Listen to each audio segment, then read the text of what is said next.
Well, good morning. Here we are, Sunday, the 20th of July, and we are day 3 post ACL reconstructive surgery. I definitely didn't make a video yesterday because I actually hadn't even changed my clothes yet. I changed my clothes this morning for the first time in those 3 days, and I do feel a bit refreshed. But yeah, yesterday was a tough one, and I'm very thankful for a lot of communication with friends and family throughout the day. I definitely feel like I've been a little bit more emotional because this is the first type of procedure I've had to have where like I'm pretty reliant on other people, and the leg is still wrapped up. They said at the 48-hour mark I could take the exterior bandage off. I don't know if I can. I'll still show you what it looks like. You can see that it's a full bandage, but last night felt pretty bad, and even sometimes during the day it almost felt like it was suffocating, and I think that's from the inflammation just being so high. So like that board says, I've been trying to do what they said, ice elevation, and get circulation back. They have this ice machine that they gave me that I hook it up to, but I really can't feel it because when I put the pad over my bandages, I can't feel it, but they say still use it. But when that kind of, it's been going in and out of working, and when I can't feel it, I do think that it starts to seize up a little bit more. And so I was doing some weird things yesterday. I have like this electronic cupper. I was just trying to put it above the leg and other parts of my leg to try and get circulation, force circulation in other areas. So I don't know if that was helpful, but it was definitely taking my mind off of the prime area. So I worked on that, and I've had to take these pain meds. I never take medicine really. I'm in kind of the camp that doesn't take medicine unless absolutely necessary. But they have given me strong meds, and I've had to take them, unfortunately. But I do believe they're there for a reason, and when I need them is when I take them. So I have been taking them. My neighbors brought over some great, pretty nutrient-dense Chinese kind of chicken noodle soup yesterday. I had meal prepped a really, really good carrot, ginger, and sweet potato soup, and I had that the day prior. And my roommate Liz is an angel, and she's making homemade hummus and some really good things too. So I really appreciate the support of my friends, and that's been helpful. And let's see. So today I have my earphones on. Yesterday I did 2 kind of experiences outside with the walker. So they did say they're going to bedazzle this walker. I know it looks stupid, it sounds stupid, but I really prefer that over the crutches. After the accident, when I tried using crutches, like you really have to be on it with those crutches. If you're not paying attention or aloof and for any second, and it can be really painful. And I experienced that, so I asked specifically, give me the walker so I can stabilize myself and work on putting weight on the leg when I feel like I can. So yesterday morning, my aunt called me and basically told me, get out of bed. I hadn't slept. Yesterday was pretty bad in terms of sleeping. First 2 days were pretty bad. I would say last night was the best of the 3, but I did wake up in the middle of the night and my leg was like seizing. It just felt like if your leg was in a compression sock or compression pants, and it was being suffocated and you couldn't do anything. So I was out of ice, so I got up and got myself to the freezer, and then my roommate has this other kind of ice pad, so I grabbed that, brought it back, put my leg more intentionally elevated, and then that on top of the upper part of my leg, and that helped a lot. So would say that last night was definitely a better series of at least a couple of chunks of sleep than the first two, so that's progress. But yesterday morning my aunt called me and told me, get up, like, even though I didn't sleep, and we need to get the leg moving, and because I haven't been able to do physical therapy yet. My dad's coming on pretty soon, and then he'll be able to take me, but otherwise, so my aunt had me get up, and then I basically took the walker.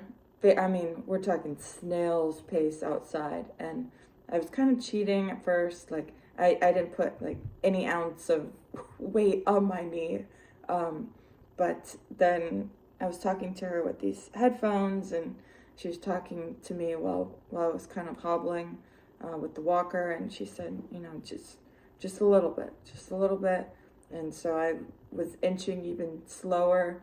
I made it probably in total maybe 75 or 100 meters between going out and back.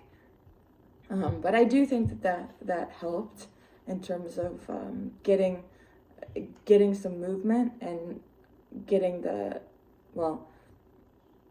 my roommate says the inflammation would go up or should be going up when I'm doing that, but I actually think it felt better afterwards. Because when it got really painful, I also did it again at the end of the day, and I think that it helped. So I did that twice yesterday, and it's Sunday morning, and I'm going to do that again today. I have my trusty little fanny pack. I can put stuff in there, and then I have my little pouch on my crutch, and my little dump pouch, water bottle pouch, or whatever pouch, my phone pouch. So I'm going to do that again. And then one cool thing that my ortho gave me, I'm not sure if all orthos or all places put something like this together for kind of the plan to do, can do list per week. But just to give you an idea for my ACL reconstruction, again, I had the patellar tendon graft. So they took it from the bone of the patella and the tibia and right inside in my bone there. And so it was a little bit more painful than, say, like the cadaver or some of these other methods. But anyway, so with that, they gave me this paper. In the first week, really the only things that I can do are the typical initial exercises. So the mobilizers, flexion extension, heel prop, quad series, hamstring set, calf stretch with a strap. Oh, I haven't done that yet. I really haven't done any of these intentionally, so maybe today I'll start doing them intentionally, because I'd feel like the pain might be getting better to manage with every day, so I need to start getting on it. So these are like the initial exercises. There's also a section, so it breaks it down by week, and then there's a section that has like cardiovascular, which is the one that I'm really excited about. But I'm hoping to be a little bit better than the prescription on that. It says the first cardiovascular type of exercise I should be able to do is at the 3rd week mark, and that's the stationary bike. And then at the 4th, it says you can implement aqua jogging. The 5th,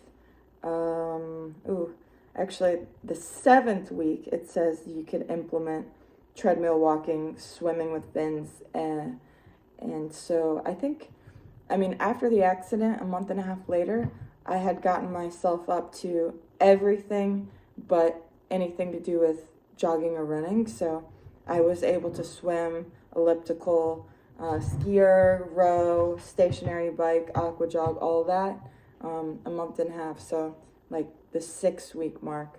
So hopefully I can get myself close to that with this time around.